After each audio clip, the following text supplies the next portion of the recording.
if the doctors, and there were many, who had kept on, misdiagnosed me with asthma, despite being told by specialists that it wasn't, I would say, listen, just listen to your patient, go further.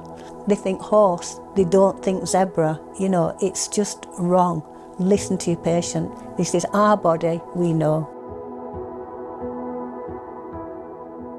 I'd always enjoyed walking, and all of a sudden I realised that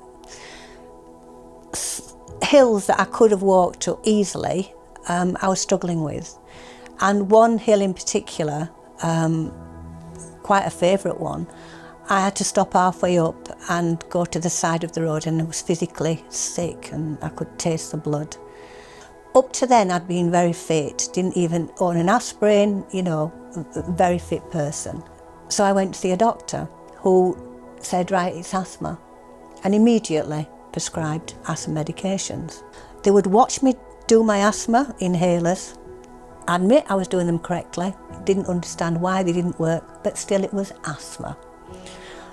And after a time, I just was so tired of this, and I said to my husband, I can't cope with this, because I know it's not asthma. There's something they're not seeing, because by that time, things were getting worse, and I could feel my heart not in a proper rhythm somehow. And so I went back to the doctor and said, right, I will pay to see a specialist. He said, you don't have asthma, Carole. I don't believe you've ever had asthma. But I don't know what you've got. So what do? You carry on. You carry on, you carry on.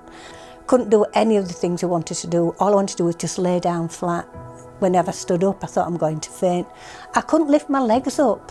To get up a step, I'd have to physically lift it like that, which was awful because you're constantly tripping up. We were fortunate we had a house in Spain and we would spend a lot of time over there. So consequently we took out private healthcare. And I saw a specialist who admitted, when he saw me, he said, I think I know what you've got. He said, I need to do an echo, but I think I know what you've got. But I've never seen anybody with it before. He said, so we'll do this echo, which he did. I said, is it cancer? He said, no. I said, good. He says, no, it's worse than cancer. You can cure a cancer. You cannot cure this. And I said, tell me, I am going to live longer than 6 weeks because my daughter's having a baby in 6 weeks. And he looked at me very seriously and said, I can't promise you that. He said, your heart is so bad, I cannot promise you that length of time. I ended up getting diagnosed in Spain, who then, this specialist sent me back to the UK, where I have since been treated.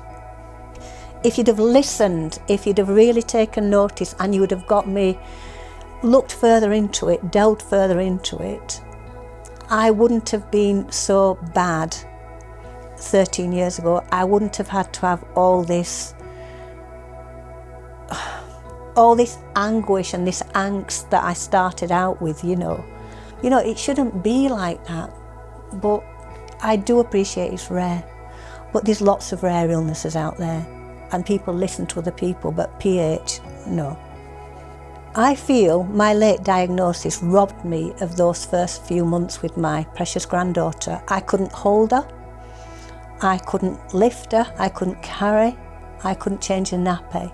Had I been diagnosed earlier, I would have been in a better position, and I would have been the grandma I would have wanted to be. But that was not to be. And it's still not, even now, because they left it too late for me.